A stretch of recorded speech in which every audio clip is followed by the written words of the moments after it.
Hey guys, happy Tuesday. Hope you are having an excellent week. Today I'm going to be talking about another of my favorite makeup tools for Makeup Tool Tuesday. And today that website is the beauty community on Reddit. Some people say it's scary and dark and dank. Other people say it's a great place to chat and get the dirt or information on makeup companies, makeup products, and beauty gurus, as well as to help inspire you to look at your purchasing habits through projects like Makeup Rehab. So let's hop over to the website. Let's open up the web browser and take a look. I feel like people either love Reddit or they have no idea what it is. Reddit is basically just a bunch of kind of online forums. It's kind of a text-based platform. There's threads and comments, and basically it's an online community to talk about stuff with other people who are interested in similar topics. When you're on the website, this is my front page, so when I go to reddit.com and I'm logged in, this is what I see. So when I'm looking at all the things on the front page, I can upvote things or downvote things based on if I want to see stuff like this. And there's a bunch of memes and information and historical posts and AMAs where people can ask other people information. There's just a bunch of different things on Reddit, and their tagline is that they're kind of the front page of the internet. This is the front page of my Reddit. If I log out, it'll look completely different. Some things like subreddits are like the subreddit Tinder. I would never want to see on my own front page. So luckily I can subscribe or unsubscribe to different subreddits, and I can filter out the information that I'm seeing so it's more tailored to me. Not only can you read information on Reddit, you can also post stuff on Reddit. So I've asked questions about like Adobe and my lipstick calculator. I've done some reviews on Beauty Box's subreddit, and I've asked a question in the Tolkien fan Reddit. And as you comment and post, you get stuff called karma. It doesn't really mean anything, it just shows like how popular your topics would be. And if you post controversial comments, then you might get downvoted into oblivion. Okay, so let me take you through some of these subreddits that I'm maybe not active on, but I look at every day, or they show up on my front page. So the very first one is reddit.com/r/makeup addiction.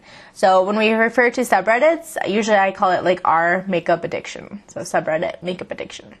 So makeup addiction is just it's kind of the main makeup subreddit, and people tend to post photos of themselves wearing makeup, and then they'll post like CCW, constructive criticism welcome, and yeah, it's mostly just selfies and people getting feedback. Sometimes there you can see spoilers for the 2017 Too Faced mystery bag. There's a post about coupons. But it's kind of like the starter subreddit.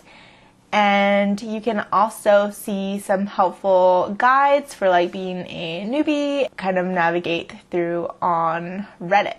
You can also click on the related subs link and it'll take you to a bunch of other makeup related subs. So Asian Beauty, Beauty Boxes, Beauty Diagrams, Beauty Guru Chatter, Brown Beauty, Any Makeup Look of the Day, Makeup Exchange. That's a great place to start and get your feet wet in the makeup world. My next favorite subreddit is this r Beauty Guru Chatter. It's much more focused around beauty gurus themselves. Pixie Woo videos. This person is underrated, so you should go watch them. There's video reviews. There's drama that you can get on your favorite beauty gurus. If it's got something to do with a beauty guru, it's probably on here. This is an interesting subreddit because it can get kind of mean. So a lot of beauty gurus don't like it, like proper beauty gurus, because people will be like super, super petty. They even have like Petty People Tuesday where you just post petty things about beauty gurus. So it can be a little mean-spirited, but I think this Beauty Guru Chatter does have value. You can kind of get a feel for what people look for in reviews, what they expect from beauty gurus. You can get a lot more information about disclosing sponsorships and just kind of the lay of the YouTube beauty guru world. So I find that really helpful and interesting subreddit. Another great subreddit is Makeup Addiction Canada. Obviously, this is the makeup addiction subreddit for Canadians. And this one's a little bit less selfie-centered and more like, look what's at Winners right now. Of course, it's across Canada, so who knows if it'll be your winners, but it's some winners. Or here's a thread about where would you buy Asian beauty products in Canada? Where do you shop? And then people just comment their experiences and where they would recommend to be shopping. So I think it's another really valuable resource, and I think it's great that it is Canadian. There's talk about custom fees, about Joe Fresh sponges, which is pretty interesting because you never hear about that kind of stuff on YouTube.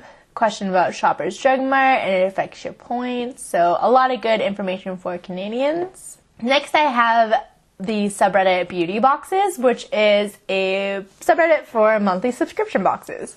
So people will post what they got in their boxes, and they'll post tips and tricks for getting beauty boxes. For me, who's someone who's Canadian, I have a little bit of a harder time getting access to beauty boxes. I find it's just interesting to look and see what people are getting. Next, there's Makeup Rehab, which I really love. As it says on the side here, Makeup Rehab is a place for those who are on a no-buy, low-buy, or just want to talk about makeup without being bombarded with sales, hauls, or other tempting posts. So it's about using up your collection and curbing spending, talking yourself out, so TMO myself out of the Too Faced Totally Cute, convincing yourself or other people to not buy stuff. So if you have the impulse to buy something, you could just go on the subreddit and talk yourself out of it or get other people to talk about it. You can also talk about depotting and no buys, which again is when you don't buy stuff for a long period of time.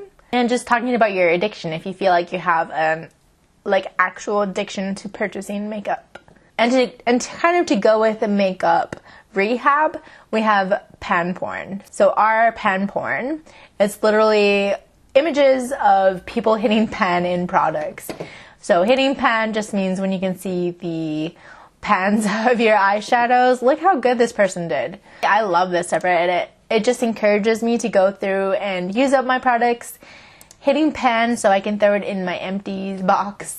Some lipsticks here. It's just a really motivational thing to look at to remind yourself that makeup should look like this. I mean, your makeup collection is not always going to look beautiful and untouched.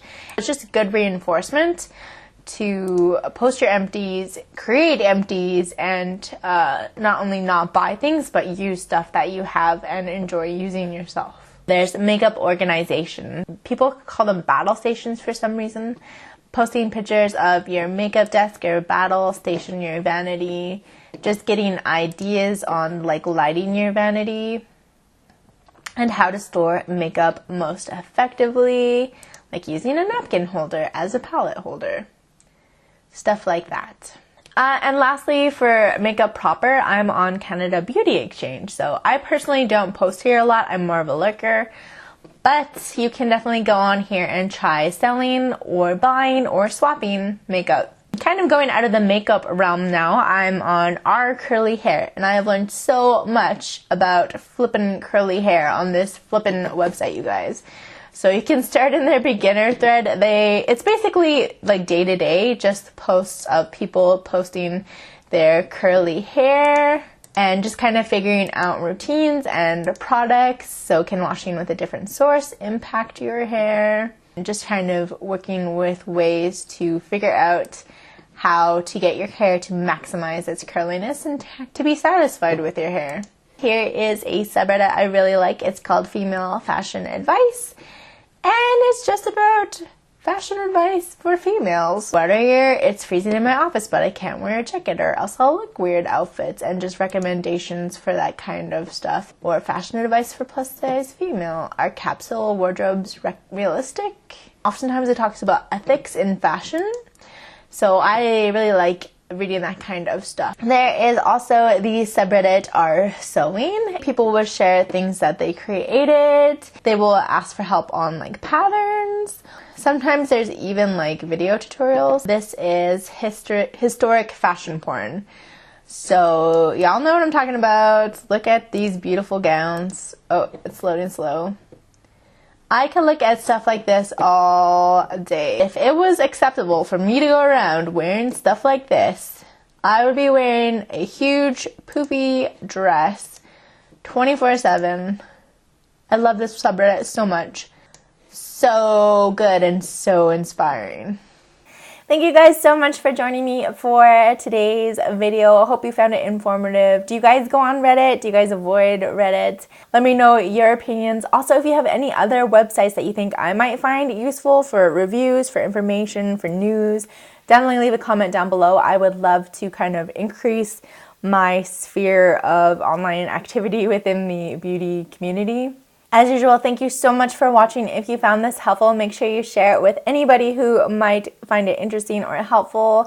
Thank you so much to my patrons for making these videos possible and bringing you this content. Make sure you like this video and subscribe if you haven't already. And aside from that, you guys, I will see you all tomorrow in my next beauty video. Bye!